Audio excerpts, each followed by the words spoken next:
Pinangunahan ng 91st IB at Office of the Presidential Advisor on Peace, Reconciliation and Unity o OPAPRO ang pamimigay ng bigas sa 493 na dating NPA at supporters sa Aurora bilang maagap na pamasko sa kanila.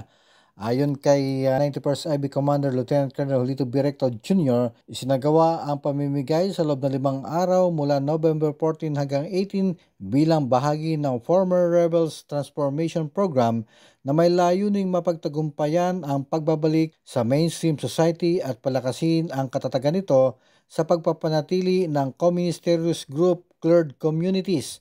Bahagi daw ito ng kanilang commitment na matulungan ang mga dating rebelde para sa kanilang reintegration sa lipunan at maibigay ang mga kailangan ng mga ito para sa pag-aayos ng kanilang buhay. Paliwanag pa ng opisyal na nakaalalay palagi ang pamahalaan para sa pagsasaayos ng kanilang landas patungo sa kapayapaan, kasaganaan at kaunlaran. Lahat ng mga opisyal at kasapi ng 17 People's Organization na binuo ng 91st IB ang tumanggap bawat isa ng 25 kilos na bigas na may kabuuang 250 sako ng bigas. Bahagi daw ito upang mabigyan ng pag-asa at kaligayahan ang mga dating rebelde kung saan patuloy silang magbibigay ng ayuda para mapanatili ang kapayapaan sa komunidad.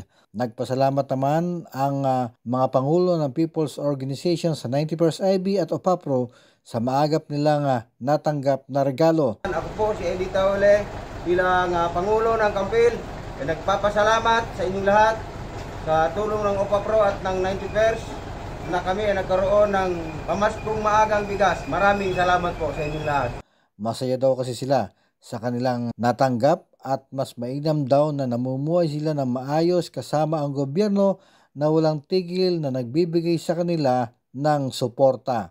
Ako ang inyong naging tagapaghatid balita, Jason De Asis para sa RTV News Desk.